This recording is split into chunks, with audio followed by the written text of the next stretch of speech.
Hey everyone, my name's Chris Lambert, and on this channel we talk Kanye West. And today we are going through some Kanye news, just articles, other miscellany that's going on. Maybe one of the interesting things is at the end with Kanye and his visit to the Rick and Morty offices. But we're starting off first with this article from Spin, the most influential artists, number 23, Kanye West. And you can see that they're counting down the 35 most influential artists of the last 35 years. On the one hand, it's nice for Kanye to be recognized at all, right? 23 still feels maybe a little too low. But I'm biased on that. And you can see that Max has a nice write-up here, which you can't discuss the last 2 decades of rap without mentioning Kanye West. Navigating the club or listening to the radio, watching award shows, or scrolling your timeline, it's been impossible to ignore him. For the first decade after he got his Rockefeller chain, he was untouchable. His talent and mounting accolades eclipsed his ego. West made thundering chipmunk soul and turned a spiritual crisis into a club record that spoke to the black community in his hometown of Chicago and beyond. You can already pretty much know where this article is going, right? That it's starting off with the glory days of Kanye and then getting into the more complicated current days of Kanye. But you can see Kanye ditched the backpack and the Benz in favor of high fashion and the stadium music of graduation, even though his narcissism knew no bounds. Just can't stop throwing those in. You couldn't deny the power of the anthemic tracks like Stronger and Flashing Lights. Equally important as transparency, sincerity, and conviction remained endearing. So there were still many flashes of brilliance, talking about Yeezus, but it was clear why he become the favorite rapper of frat boys with egos larger than their trust funds. So this is where the article just starts to get into like kind of more absurd territory. Like, he's the favorite rapper of frat boys with egos larger than their trust funds. Like, many Kanye fans and many people that love Yeezus don't have trust funds, don't have large egos, and aren't in frats. Though I say that as somebody that was in a frat.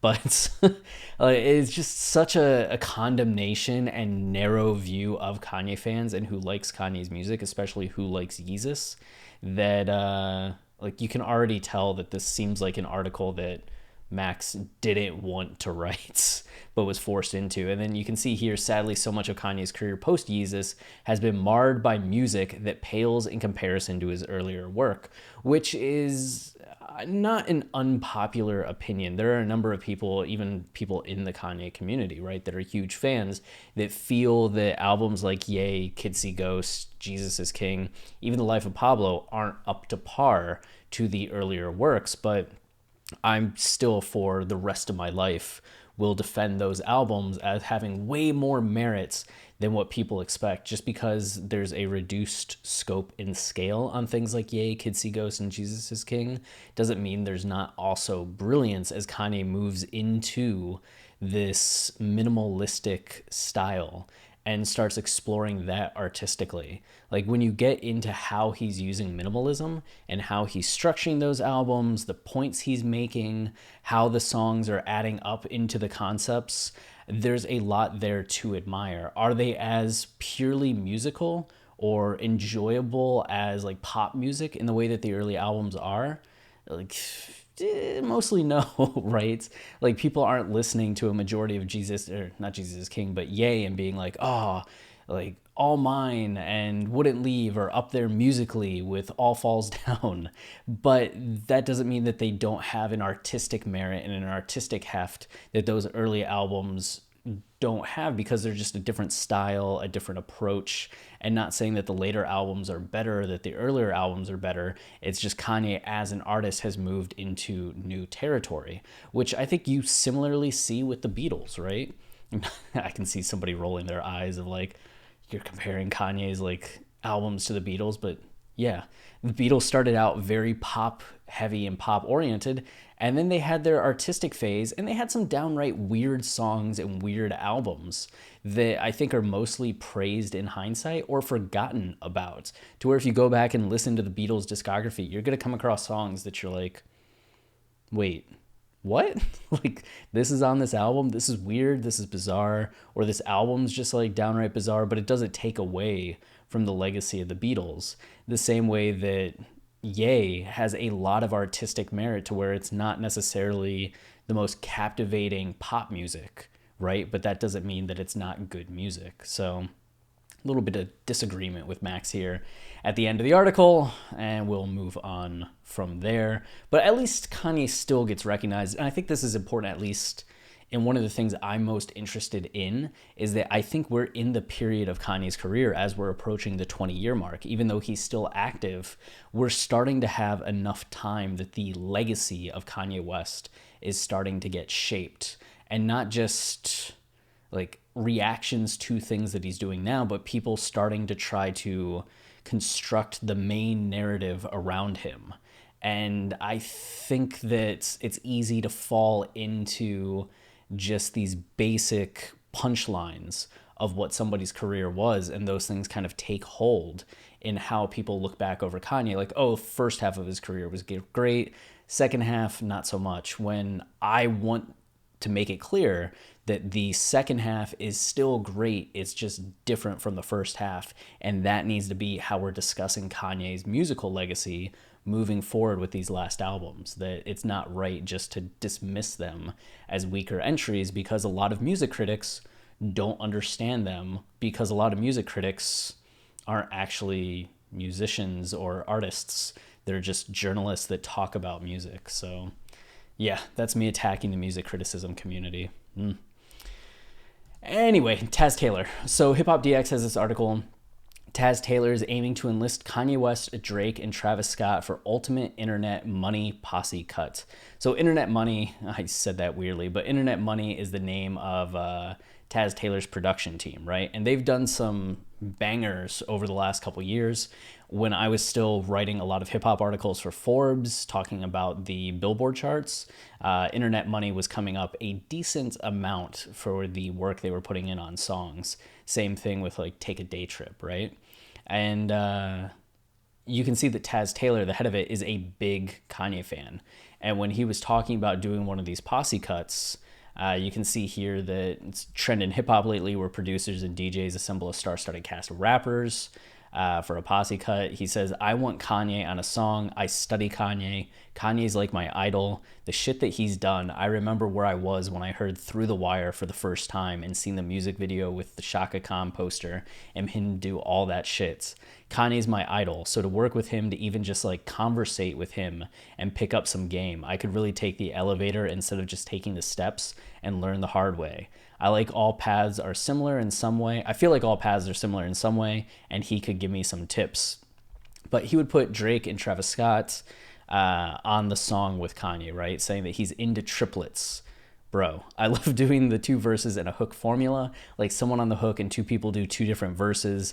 I love that, which isn't like all that different from what Kanye just did with Na Na Na, right? It's Kanye on the chorus and then DaBaby and 2 Chainz on the two different verses.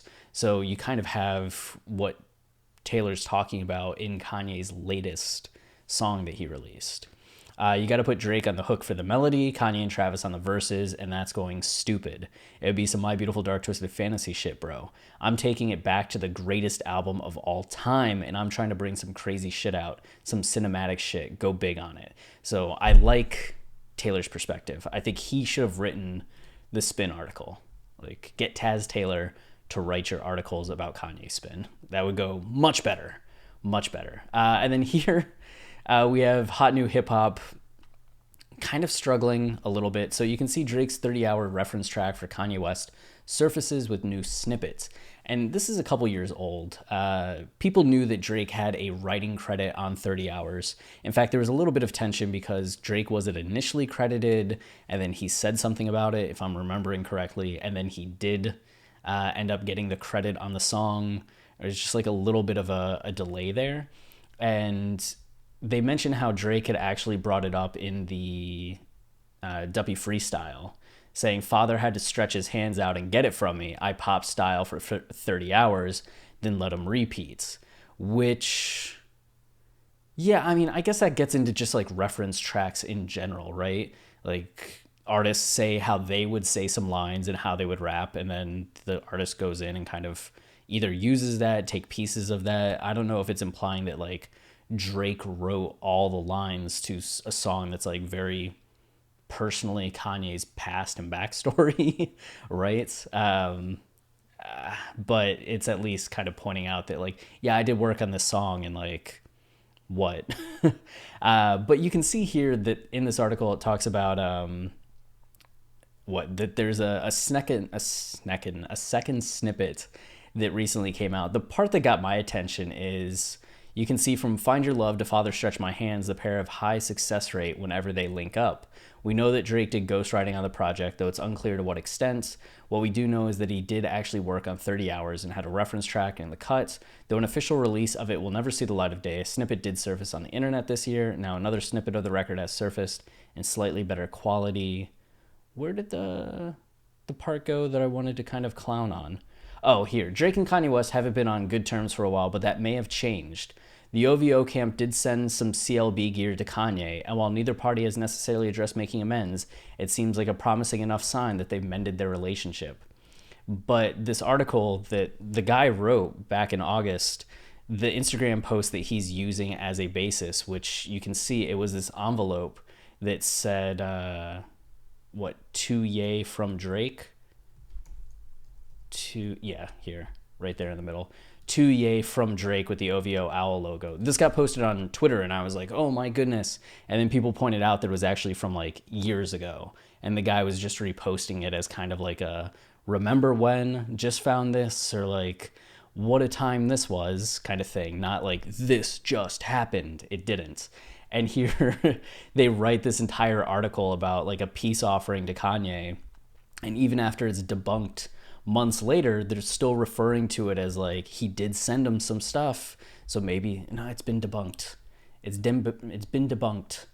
And then this article is from like what? Okay, wait. It seems like a promising enough sign that they've mended their relationship, and that article links to something from June 22nd, 2018, with Drake appears to take a jab at Kanye. Okay, so yeah, the article just a little struggling when it comes to like the details and timeline of Kanye and Drake, which, but at least it has details. It's the only article I saw kind of talking about this reference, like new snippet for 30 Hours that has been released. I haven't listened to it yet. Maybe I would listen to it sometime soon, but I honestly don't care very much, which is just my default feelings on Drake these days. And then here we have kind of the main course of this video, which is Learned Astronomer 28 posts Dan Harmon talks about Kanye episode of Rick and Morty. And you can see they're doing this roundtable. Dan Harmon here, co-creator of Rick and Morty, creator of Community, right? He really just says in here that Kanye visited the office and the writers tried to break the story of what a Kanye episode would be about. So that was essentially it. He's asked if he's ever going to do a musical episode on Rick and Morty, and said that when they were talking about doing an episode for Kanye, they figured it would be around music and have something to do with music, and that seemed like a time where that kind of episode might happen, but they would grow organically out of something like that. So that was all that he really mentioned about Kanye there. But you can see Learned Astronomer, not one to disappoint, came back with, if you would like to know more about Kanye's visit to the Rick and Morty office, listen to the end of this podcast. Mr. Harmon shares a story about the mysterious disappearance of a writer's hoodie that Mr. West asked to try on, then decided to discard. And just a random audience member they happened to invite on stage. One of the reasons I stopped listening regularly. Oh, wow. Okay. So this is a photo of Kanye at the office, which is kind of funny. And Kanye posted this hoodie to Twitter after he went. There's like some alien drawings on the side. There's a story circle from Dan Harmon. There's Justin Roiland there, who's the other co-creator and does a ton of voices. And then like the whole crew behind Rick and Morty, it looks like. And it's this podcast, which this isn't helpful. This is just a screen with a bar, but it's at 1:35 where they end up talking about Kanye's visit to the office. And the woman that I asked Astronomer about is talking. She's this British woman, and she keeps like interrupting as Dan Harmon's trying to tell the story. And she starts off like very against Kanye and just being like, oh, Kanye's silly. Like, I used to like him, but not anymore, blah, blah, blah. And Dan Harmon's just like, I will not let anybody say anything bad about Kanye. Kanye's amazing. Kanye's a genius. Kanye was like the nicest person. He's a genius. He's amazing. Like Dan Harmon had so much praise for Kanye and not like a bad word about him. It was like, he's a genius, but it could be difficult. It was just like, I love Kanye. And his time there was very special to me. And it goes on for, I want to say like nearly 10 minutes, like the last 12 minutes of this. And it's Dan Harmon telling the story, and another guy kind of keeps talking as well. But apparently Kanye starts talking about this hoodie, and maybe not this one in particular, but he starts talking about how hoodies are so great and that they're like the ultimate clothing in America because there's something that people can afford, but they're also something that the wealthy want. And they're this great like middle ground when it comes to fashion. And that there was somebody in the office, this Rob Schraub guy, who apparently like Kanye loved, right? Even though he ends up clowning on him, Kanye loved this guy. And he was wearing this like kind of dumb sweater, like sweatshirt. And Kanye's like, what's that? Let me see that. And Rob gives it to him, and Kanye's looking at it and just like, this is garbage. This is trash. This is an awful sweatshirt.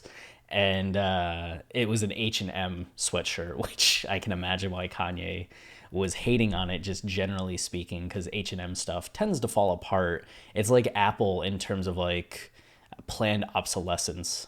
Like every H&M thing I've owned within like a year or 2 years is just like crumbling. But it looks cool and is affordable. But apparently Kanye like put it on and was saying that he looked jacked in it because it was so much smaller, and he was wearing it for a little while. And the bulk of the story is like Dan Harmon just being like, yeah, nobody knew where the sweatshirt was, and then we looked and it was sitting in a garbage can. And everybody's just like, how did Rob's sweatshirt get in a garbage can? And Kanye's sitting right there, and they're just kind of like, hey, Kanye, did you throw Rob's sweatshirt into the garbage can by any chance, possibly? And Kanye's like, I